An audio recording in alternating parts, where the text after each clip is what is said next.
Hey crew, how we doing? So really quickly, wanted to take you over what we're going to be doing for the next cycle and how we're going to be running it, what the kind of aims are, a little bit of an overview, how the workouts are going to look, what we're going to be focusing on throughout this session, what you need to be thinking about, what you need to be aware of. So the cycle itself, it's actually going to be 12 weeks long, so it's quite a long cycle, but it's going to be a lot more general to what you're used to from my part, from a programmer's perspective anyway. So most of the time when I program something for 6 weeks. We'll really hammer one drill and we'll keep working on that over and over and over again. This time we're going to make it a little bit longer and we're going to throw in some more general skills in there, more kind of classic-y CrossFit kind of stuff, but we're still going to be working on specific things, okay? So the actual aim of the cycle, really quickly I'll go through it and then I'll hit different points.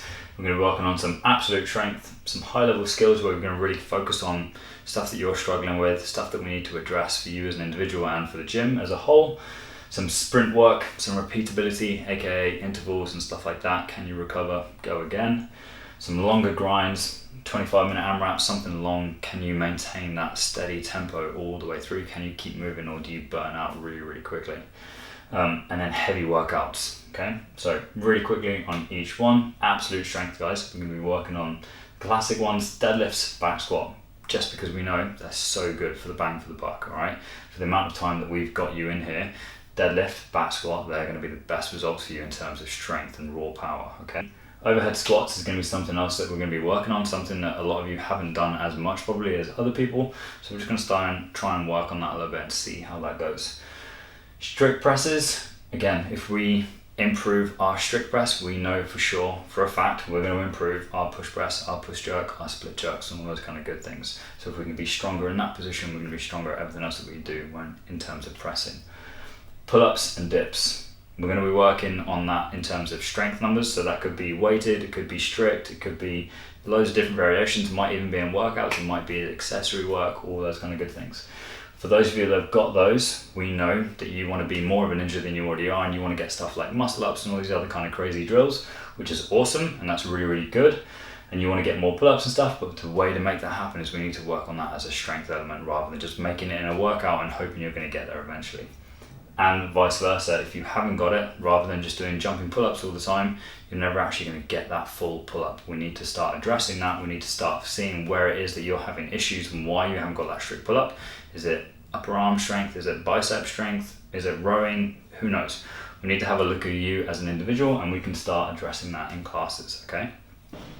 High level skills or focus, all right guys? So there's going to be different drills like muscle ups, squat snatches, handstand push-ups, chest to bars and toes to bar. Something that's a high level skill for a lot of us, something we need to sometimes slow down to make ourselves better at it. Just running into a workout that's 21:59 and hoping we're going to get better as we go through it isn't always going to be the best way to make that happen. Sometimes I might need to let the clock run away a little bit and really focus on moving as well as I can. And then if I do that for a couple of weeks as I move down the line, I might be a lot more effective at those movements, especially if I'm struggling at them rather than just trying to run at a wall and it's not going anywhere. Sprint work and repeatability, okay? So short workouts, something that a lot of us struggle with, definitely myself included. That really short time frame, like a 2-minute window, absolutely go for it and try and set yourself on fire and go as hard as you possibly can. That's something that's the hardest to do in CrossFit or in any sport, 2-minute windows, that's really, really hard, okay? Like physically and mentally. So we just need to start getting used to those movements. Sometimes we haven't done that for a very long time, for example, at the moment, and it's not something that comes up too often. Most of us will try and hold back and save something in the tank. We're going to try and get rid of that and we're going to see where your actual end capacity is and see if we can keep powering it and obviously build that as much as possible. You're going to see a lot of classic workouts in there anyway as well, so you'll see stuff like the 21:59, something where you can just try and hammer it and go for it and see what happens. Sometimes that might mean you might not finish as fast as you want to, but don't worry about it. If it gets you better at the end of the day, then it's going to be really, really worth it, okay? Repeatability, okay, really quickly, how long does it take you to recover? That's basically the sum of it.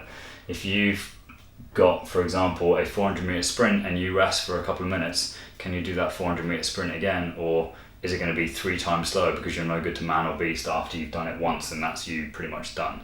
We're going to see where you're at and how well you recover from different kind of workouts. And then we'll be testing it a lot as well. Sometimes we'll be testing it with simple stuff like running or rowing, and other times we'll be testing it with high level skills like handstand push-ups and stuff. Can you recover and keep that high level skill, or are you too tired that you can't actually think too much, and as soon as you get upside down you don't really know what's happening? If that's you, don't worry about it. We're going to obviously work on these different drills to see if we can build you up even more.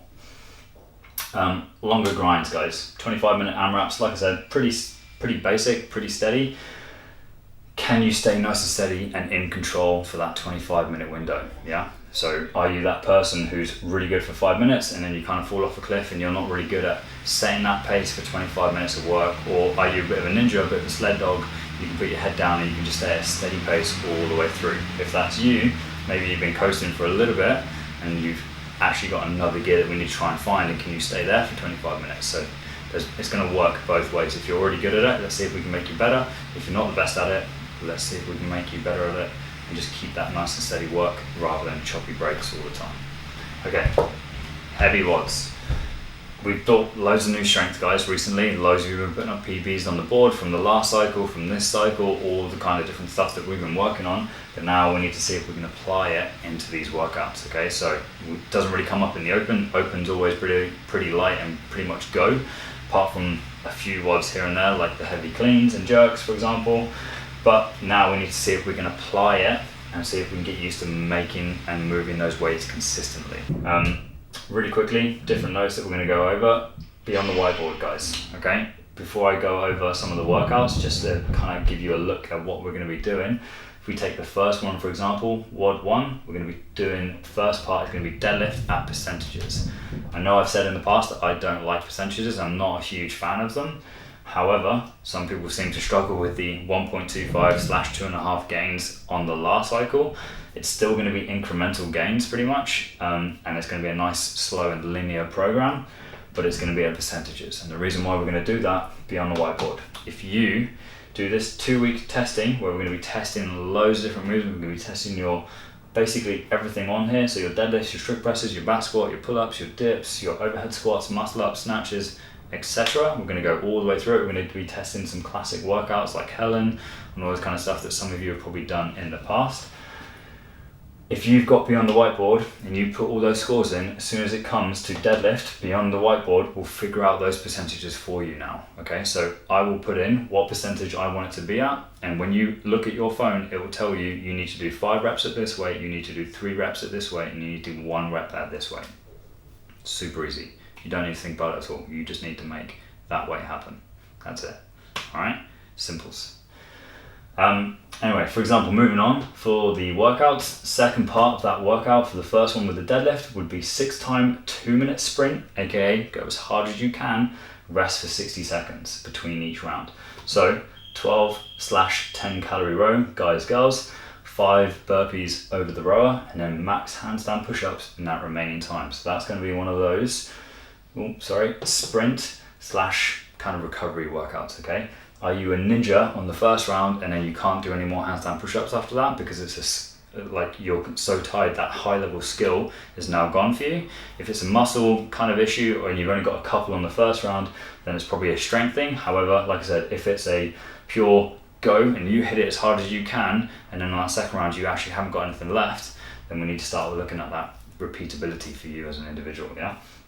If you are a ninja or you're struggling with that 2-minute sprint maybe, then we can look at that as well. Yeah. So if you struggle with those smaller workouts, like a lot of us do, like I said at the beginning, I definitely do. I struggle making myself go that hard. I always feel like I need to save something in the tank. This is where I'm going to be pushing myself the hardest. Like I said, it is a very hard thing to do. Find that group that's going to work for you. If it's the 6 a.m. class, the 7 a.m. class, the 7:30 class in the evening, doesn't really matter. Try and find a crew that you can help dig in with and that they can help you as well. All right, hold each other accountable. Makes it so much better. Guarantee it. Second workout example will be overhead squats. Again, going to be at percentages. Use be on the whiteboard. It will tell you what to lift. It will make everyone's lives easier. Just make the weight. Second part, this will be one of the high level skill / heavy kind of workouts. Maybe not heavy for everyone, but there's going to be a lot of reps, guys. 5 muscle ups, 10 deadlifts, 120, 90 kilos. Again, can you maintain those muscle ups? Can you maybe stay unbroken? Or if you're fairly new to the skill, let's get you using it in a workout that's not all about the go. This one you want to try and keep moving all the way throughout. You don't want to move as fast as you can for the first 10 deadlifts and then you're, like I said, falling off that cliff. 15 deadlifts at 110 and 80, 5 muscle ups again, 20 deadlifts at 170, 5 muscle ups, 25 deadlifts, 90 and 60, 5 muscle ups. So those deadlifts are going to accumulate as you go, but the muscle ups will always stay the same. Can you work on that skill under that fatigue? Yeah.